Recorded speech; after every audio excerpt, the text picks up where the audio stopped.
আমরা যেমন যাত্রাবাড়িতে, বাড্ডাতে, শনির আক্রায়, গুলিতে যারা নিহত হয়েছে গত জুলাই আগস্টের অভ্যুত্থানে, আমরা তার বিচার চাই না? নিশ্চয়ই বিচার চাই। আমরা এই হত্যার বিচার চাইবো না কেন? বলুন, আপনি আমাকে প্রশ্ন উত্তর দিন। কার কাছে চাইবো? গভর্নমেন্টের কাছে চাইবো, তাই না? আমাদের কাছে সকল নাগরিক তো সমান, নাকি আপনার জাতিগতভাবে আমরা এটা পার্থক্য করি? বাংলাদেশ বহুজাতিক দেশ, একক বাঙালি জাতির না। এখানে ক্ষুদ্র বা জাতিসত্তার যে জনগণ আছেন তাদের প্রত্যেকেরই সমান অধিকার আছে। একটা ফ্যাসিস্ট রাষ্ট্র আমরা হতে দেবো না বাংলাদেশ। 71 সনের মুক্তিযুদ্ধের মধ্য দিয়ে আমরা একটা গণতান্ত্রিক, বৈষম্যহীন, শোষণহীন একটা বাংলাদেশ চেয়েছি। এই লড়াই তো চলছে। এই ছাত্র গণ অভ্যুত্থানের পরে বাংলাদেশ যখন একটা গণতান্ত্রিক প্রক্রিয়ার দিকে এগিয়ে যাচ্ছে, তখন স্বাভাবিকভাবেই পার্বত্য অঞ্চলের জনগণের মধ্যেও এখানে একটা গণতান্ত্রিক যে আকাঙ্ক্ষা, তার একটা ছায়া পড়েছে। এবং আমরা দেখেছি যে ঢাকায় 5ই আগস্টের পতনের পরে, এটা কি খাগড়াছড়ি না রাঙামাটিতে, বিশাল যে ছাত্রদের সেখানে সমাবেশ হয়েছে, হ্যাঁ, খাগড়াছড়িতে।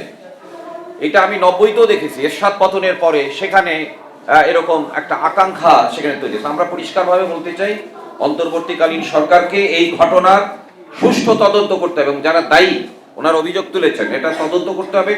তিনি যিনিই হোক, সেনাবাহিনীর কর্মকর্তা হোক, প্রশাসনিক কর্মকর্তা হোক, তার বিচার করতে হবে। বাঙালিরা যারা থাকে তাদের বিচার করতে হবে। এটা খুব পরিষ্কার কথা।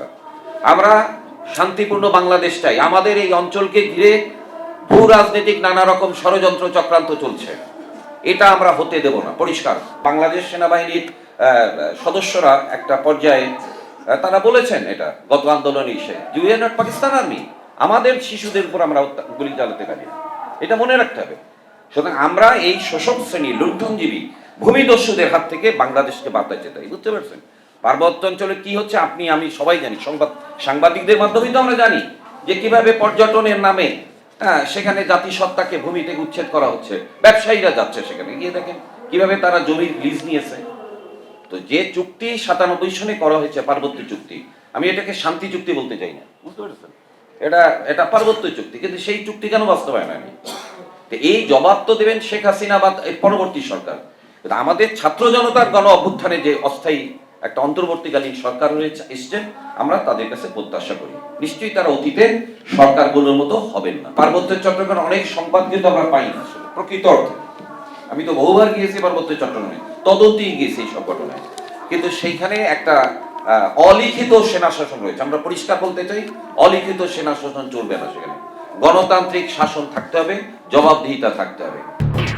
এলো খবরের কাগজ, নিখাত, নির্ভীক, নিরপেক্ষ।